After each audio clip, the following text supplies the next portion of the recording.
Celtic Franciscans for Peace.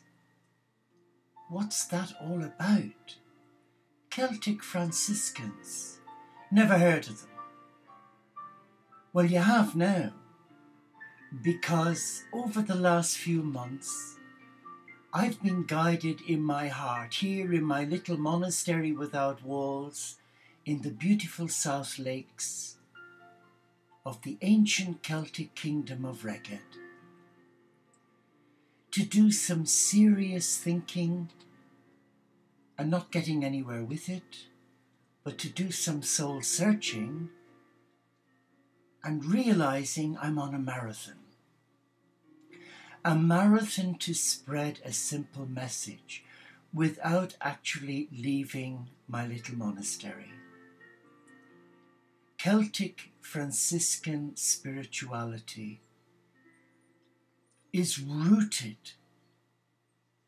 It's rooted as a partner with Gaia, Mother Earth. It's a respecter of peace. It's a respecter that all of different faiths and none share the one loving, supreme Father, Mother, God. And when you think about it logically, if we are all the children of God, regardless of our label of what religion we buy into or follow or live by, we are all connected. Our brother and sister Jew, Muslim, Hindu, Sikh, Baha'i, Wiccan, pagan, we are all children of the same loving God. So we have by birthright a share in the abundance of the Creator God. And we are approaching 2012, a pivotal time in our spiritual evolution. We have waited 2,000 years for this special time. It's not a time of fear, it's a time of love. It's a time of coming back to your heart and not procrastinating, but accepting truth. So Celtic Franciscan spirituality, or Celtic Franciscans for unity and peace, is a way of life that embraces the supreme through the natural world, where the choristers who sing the praises to that supreme loving God are the birds. Have you not heard them in the dawn chorus? Gosh, it is wonderful.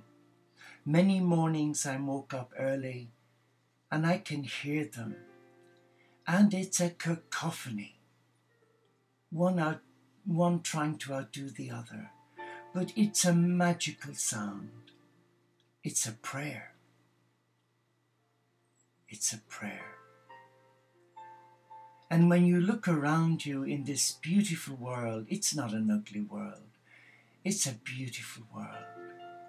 Here in the South Lakes, you only have to, 10 minutes from our door, you stand and you see the ocean, the beautiful Irish Sea and the Bay of Morecambe Bay. And in the backdrop, we have the beautiful Cumbrian fells and mountains. But at night, when the sun sets in a clear sky, it is breathtaking. What is that? For me, it is Celtic Franciscan spirituality, because it has empowered my heart, embrace God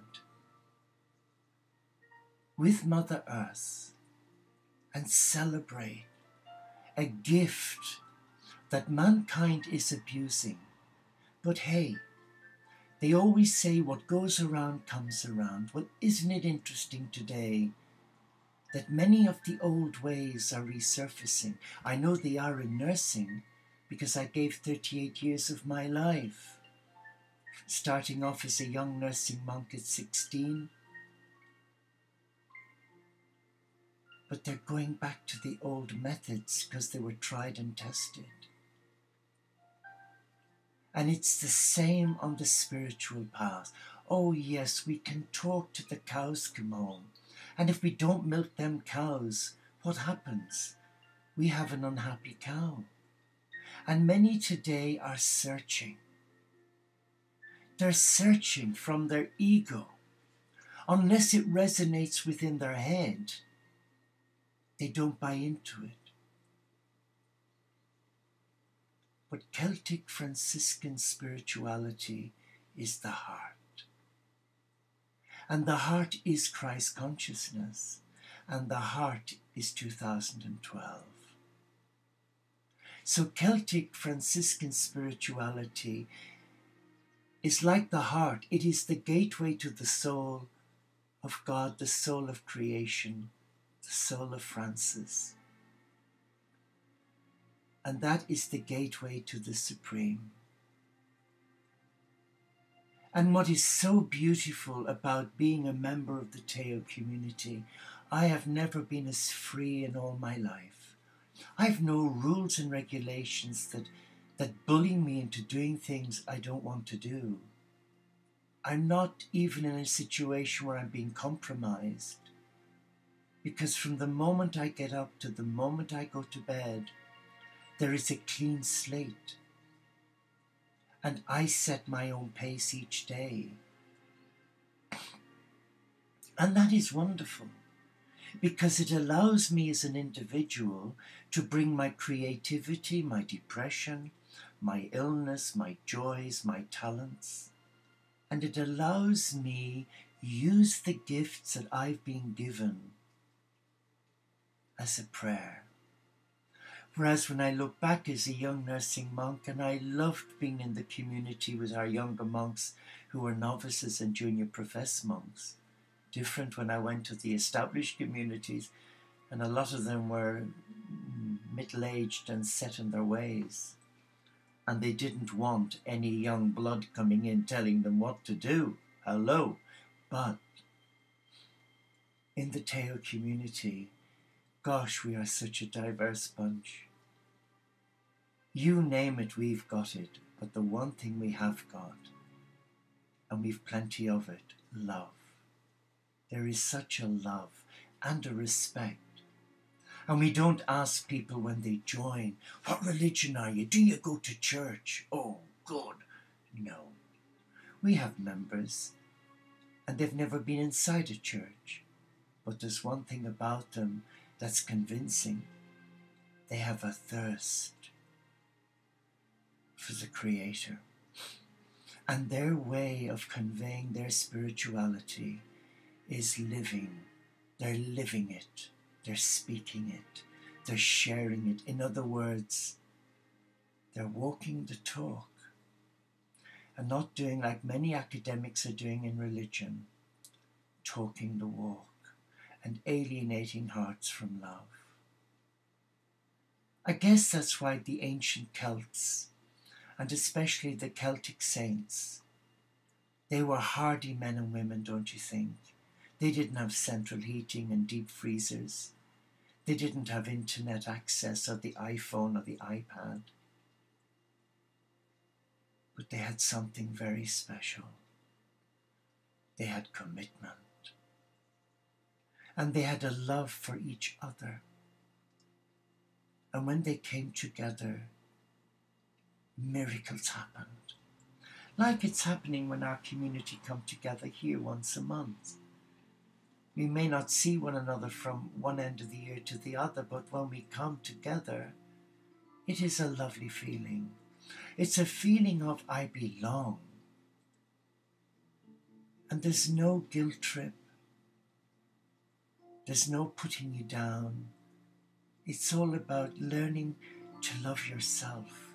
And when you can love yourself and forgive yourself for all the nonsense that you bought into, and you can live in your own skin and be comfortable in it, wow, that has got to be liberation theology that Matthew Fox talks about, one of my great, great, great teachers.